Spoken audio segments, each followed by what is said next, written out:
in the late 50s, Tom and Ann married. Tom was teaching and Ann was teaching, and they told us they wanted to come back to the ranch, or Tom did, and we were delighted because we were getting to the point we were glad to see someone come in and help, and Tom began to take an active role in the management of the ranch in '58. And then by 1974, after a term in the legislature, a couple of terms, and having the children, he bought the ranch. It seemed to be the thing to do because he was the one. Carolyn was married. She had married and moved to Iowa, and we felt that we could sell to Tom and the ranch would be in good hands from then on. So we sold to him in '74, and it was a strange feeling after all those years not to own an acre. We did own the acre that our house sits on, but we didn't own any land, any grazing land, and we didn't own a single head of stock.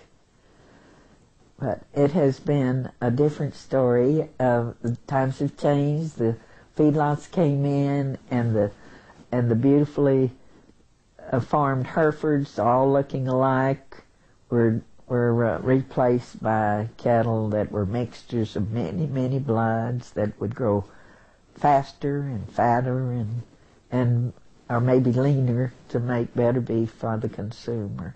All that's been taken into account. And of course they moved here and built their home close to ours and raised the 4 children close to us. And that has been, of course, the delight of both our lives.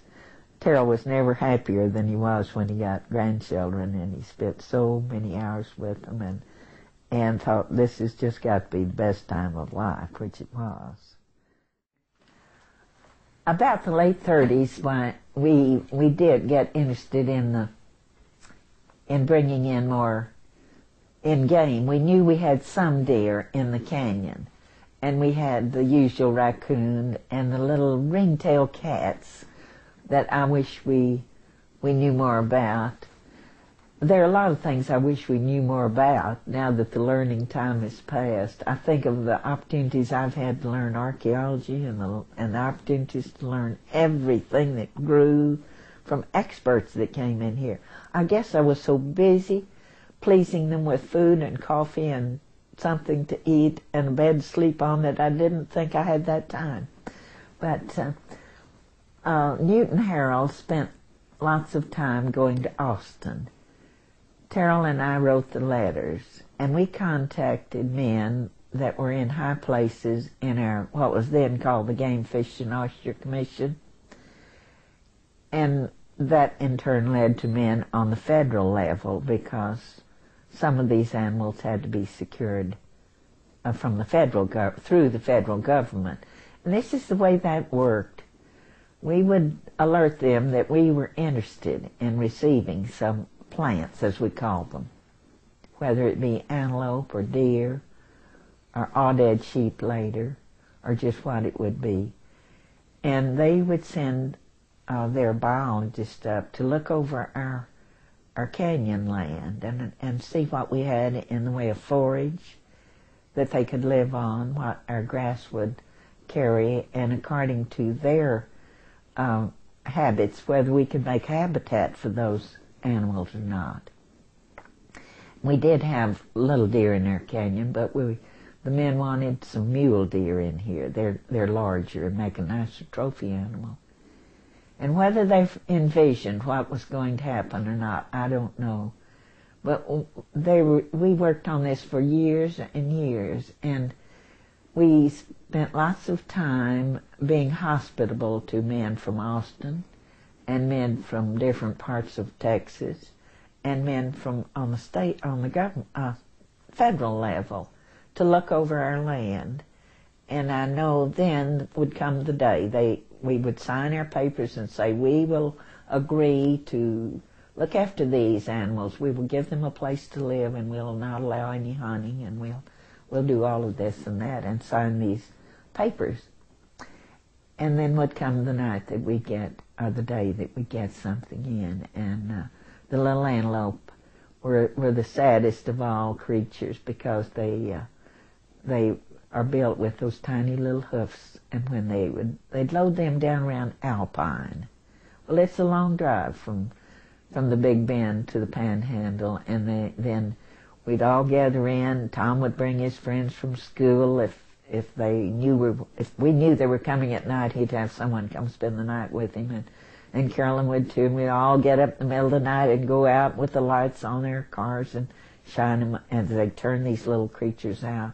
And so many of them would be dead when it was antelopes. It was a heartbreaking thing. So they'd try again, and they would pad the walls better of the pickups. They were little camper-like pickups, and they'd pad them and do all the things we could, but we never got what we considered a satisfactory plan with as good as we'd like with the antelopes, and most of those were turned loose down on the Harrell Range. We got deer here, and we kept them up in our lot a day or two. The first pair, I know we were so proud of them. And they were just nicest little things, but we were warned over and over that they are wild animals, and they will turn, and they will put their horn through you when they're grown. But we got enough of those to do a lot of good. And then we got the wild turkey, and that was fun to put them in the canyon, because we threw them into the air, as many of us as could get together, and you'd throw them up, and they'd just sail over the canyons and like way down below. And it's been a joy to watch them grow, because there are great herds flocks of them all over parts of the canyon today, and we've eaten those and enjoyed them for our special dinners when the kids were growing up. But the aoudad sheep proved the biggest challenge of everything to us. A little bit about those. They were imported to this country from the Barbary Coast of Africa, and are called Barbary sheep. We have one I noticed in our museum. And William Randolph Hearst brought the first ones over, put at San Simeon. But nobody knew that they had multiple births. Often they have triplets, and quite normally they have twins. And this just really took the place over, so he traded some. And this is an interesting thing. They trade one kind of game for another in this business. And he traded some to the people in Roy, New Mexico, and some down in the Hondo Valley for something that he needed or wanted. And all of this was under the auspices of the federal government, as you would imagine.